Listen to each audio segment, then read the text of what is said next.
Today we're going to be looking at a Bond Arms Roughneck. It is in 45 ACP, and let me tell you, I just got this thing and I love playing with it. It's like my new category, not a new category, but a category of fun guns like the Micro AK and probably the Rattler and some of the other handguns that I have that I just have because I love them. I love to play with them. This is going to be one of those. It's really neat. They've put a lot of finish into this barrel portion right here, so you can see it shine bright like a diamond. This is like a Derringer type pistol, so I like these Derringer types. I like a Wesley Snipes type. It's like a Wesley Snipes type pistol. It's really cool. I don't know if anyone can name where that came from, what movie. So if you take a look-ski down the barrel, see if I get the reflex. So there's the two hollow points, 45 ACP are in there. This gun has what I think is a really cool feature for a small Derringer. It has a loaded chamber indicator on this side of the weapon. So right there you can see that 45 sticking out. Right there. That is the 45. It does have a safety on it right here. Pretty easy. This little lever is to open the barrel. So once it's like that, this barrel, instead of flipping down, it actually tips up. So I still haven't mastered the correct way, because if you tip it the other way, the ammo falls on the ground. So let me do it this way. Oh, see, that's not even the right way. The ammo kind of tips out. There's the ammo. Dump it out. I love 45 rounds. They're just so beefy. They look really cool. So put those there on my little deer skin. And this is cool. Let me move aside. This is a rifled barrel. You can see the rifling inside there. So this gun retails for under 300. It was 277. The reason why they keep the price point so low is if you look at the frame of this weapon, you can see that it is not finished. So this frame, the part that my finger's rubbing, is not finished. Wow, the wood's creaking. So you can see there's a blemish right here. And they literally tell you that on the website. They say in order to keep the costs down, we did not finish the lower portion of the weapon.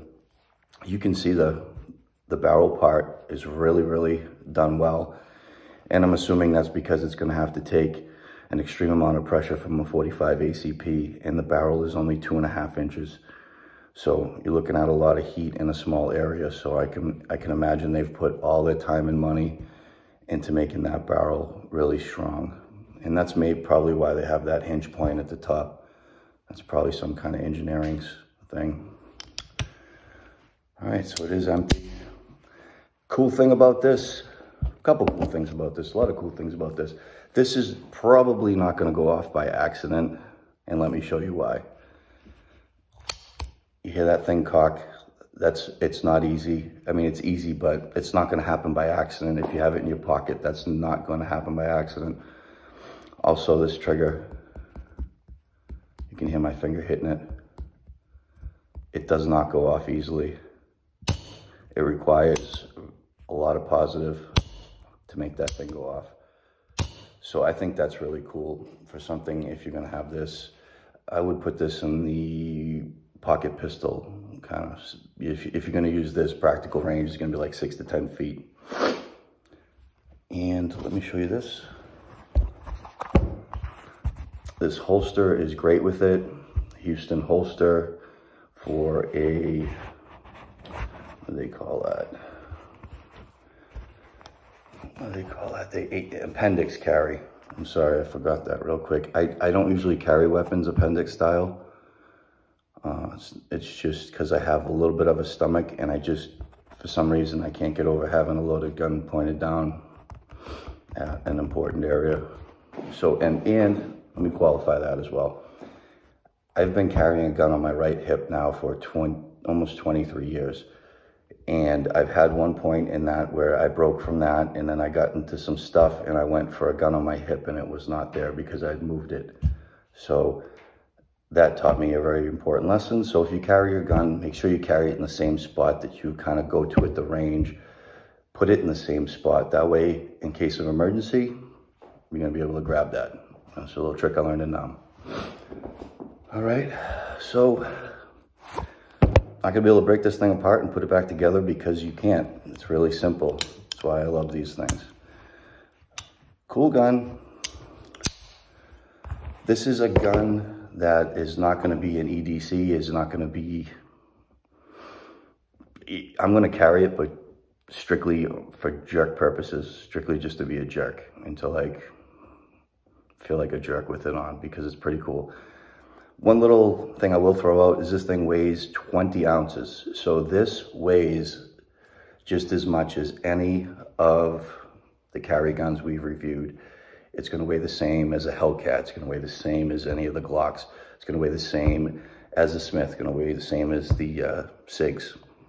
So let that rattle around. You got 2 rounds of 45. All those other weapons I just mentioned are usually 10 plus capacity. So you always trade the cool factor for something. But this is going to be one of the guns that gun guys out there know what I'm talking about. This is going to be one of those guns I'm going to play with at night for a while before I get sick of it, and then move on to the next one. Hope you guys like the Roughneck. I appreciate all the support. I'm going to keep the videos coming, and like I always say, keep your heads low in the foxhole. See you on the next one.